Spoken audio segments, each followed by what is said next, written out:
Hello everyone, আজকের ভিডিওতে আমরা দেখব কিভাবে ওভারলে ফ্ল্যাটেক্স এডিটর ইউজ করে আমরা সাইট করতে পারি।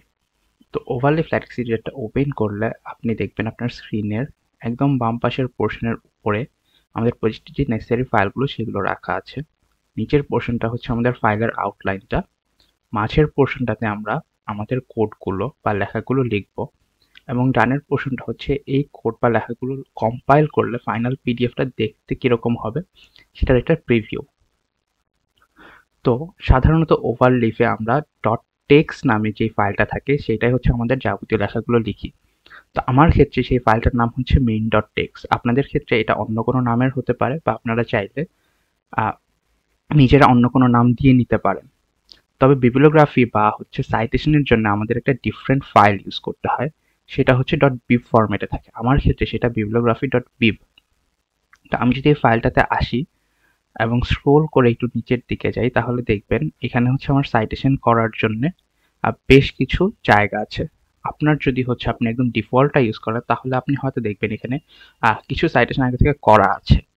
তো সেগুলো নিয়ে হচ্ছে ভয় পাওয়ার কোনো কারণ নেই বা কমেন্ট আউট করারও কোনো দরকার নেই, কারণ সাইটেশনগুলো আমরা মেইন ডট টেক্সট ফাইলে যদি হচ্ছে মেনশন না করি তাহলে সেগুলো সাইটেশন হবে না।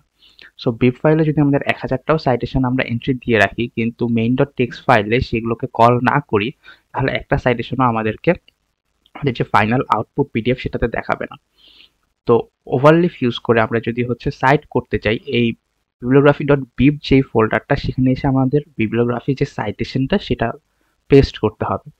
তো এই বিবলিওগ্রাফির যে সাইটেশনটা সেটা আমরা চাইলে আমরা যেই সোর্স থেকে আমাদের রিসোর্সগুলো নিয়েছি সেটা হতে পারে রিসার্চ গেট বা কোনো জার্নাল বা কোনো কনফারেন্সের পেজ, সেইখান থেকে সরাসরি নিয়ে আসতে পারি। আবার চাইলে আমরা গুগল স্কলারও ইউজ করতে পারি। আমি আজকে গুগল স্কলার ব্যবহার করে দেখাবো কিভাবে আমরা সাইটেশনটা করতে পারি। তো আমরা যদি গুগল স্কলারে আসি, এইখানে আমরা দেখবো কোনো টপিক লিখে সার্চ করলে বেশ কিছু রিসার্চ আর্টিকেল এখানে চলে আসে।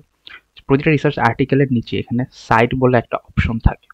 তো আমরা যদি এই সাইট অপশনটাতে ক্লিক করি তাহলে এখানে বিভিন্ন ফরম্যাটের সাইটেশনগুলো দেয়া আছে, এমএলএ, পিএস শিকাগো, হার্ভার্ড বা ভ্যানকুভার। তবে আমাদের এখান থেকে প্রয়োজন হচ্ছে বিবটেক্স ফরম্যাটটা, কারণ আমরা বিবলিওগ্রাফি ফরম্যাটে সাইটেশনটা করব।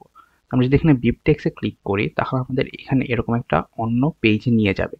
তো আমাদের কাজ হচ্ছে এখান থেকে এই পুরো টেক্সটটাকে কপি করে নেওয়া, তারপরে আমাদের যে ডট বিব ফাইলটা আছে সেখানে এটাকে পেস্ট করে দেওয়া। তো এখানে পেস্ট করে দেওয়ার পর আপনি দেখবেন যে হচ্ছে @article বা যেই টাইপের আপনার ফাইলটা, তারপর থার্ড ব্র্যাকেটের পর কমার আগ পর্যন্ত একটা কালো টেক্সট পোর্শন আছে। তো আমাদের যে কাজটা করতে হবে এই কালো টেক্সট পোর্শনটা শুধু এখান থেকে কপি করে নিতে হবে।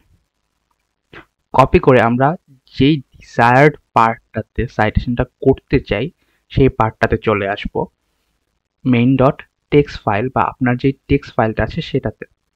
তো আসার পর এইখানে আমি চাচ্ছি রিলেটেড ওয়ার্কের যে সাবসেকশন এইখানে এসে সাইটটা করতে। তো সাইট করার জন্য আমি চাচ্ছি এই লাইনটাতে যদি আমি সাইটটা করতে চাই তাহলে আমি ফার্স্টে এই লাইনটাতে আসবো, এসে আমি ব্যাকওয়ার্ড স্ল্যাশ দিব। ব্যাকওয়ার্ড স্ল্যাশ দিয়ে যদি আমি হচ্ছে সিতে ক্লিক করি আপনি দেখবেন এখানে বেশ কিছু সাজেশন চলে আসছে এবং প্রথম সাজেশনটাই হচ্ছে সাইট। তো আমরা এই সাইট কমান্ডটা ইউজ করেই সাধারণত সাইটেশনগুলো করে থাকি। আমি যে সাইট কমান্ডটায় ক্লিক করি এইখানে দেখুন প্রথমে একটা সাজেশন চলে আসছে যে আমি সাইটেশন কমান্ডার থার্ড ব্র্যাকেটের মাঝে এই টেক্সটটা ইউজ করতে পারি। আপনাদের ক্ষেত্রে আরও বেশ কিছু সাজেশন আসতে পারে যদি না আপনারা হচ্ছে ডট বিব ফাইলে যদি আরও বেশ কিছু সাজেশন থাকে সেটা। তো এখানে আমি হচ্ছে এটাকে পেস্ট করে দিব, আমি যে টেক্সটটা কপি করে এনেছিলাম। তারপর যদি আমি এখন রিকম্পাইলে ক্লিক করি তাহলে আপনারা দেখবেন এখানটায় এই যে আমার রিলেটেড ওয়ার্কের অ্যাস1 সেকশন, এখানে আগে থেকে কিন্তু কোনো সাইট করা নেই। বাট এখন আমার এই কমান্ডটা রান করার পর এখানে this is the first related work of section 1 এরপর এই যে একটা 1 চলে আসছে এবং আমি 1টাকে ক্লিক করলে রেফারেন্সে এই যে আমার সাইটেশনের যে ডিজায়ার্ড যেই পেপারটা ছিল সেটা চলে আসছে এখানে অলরেডি। তো এইভাবে আমরা চাইলে একটা সিঙ্গেল পেপার সাইট করতে পারি।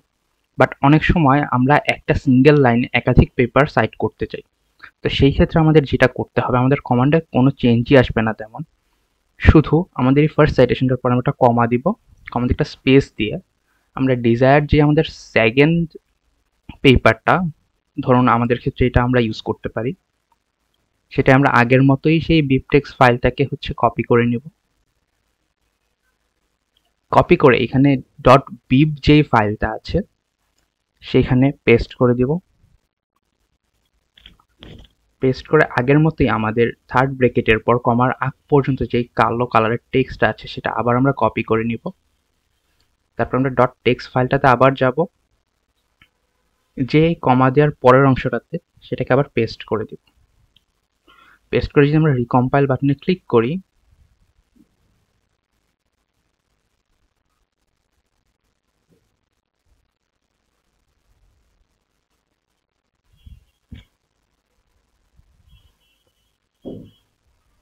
তাহলে আমরা দেখব এই যে আমাদের রিলেটেড ওয়ার্কের যে সেকশন 1টা ছিল সেখানে this is the first related work of section 1, এরপর 1 এর পর আবার 2 চলে আসছে।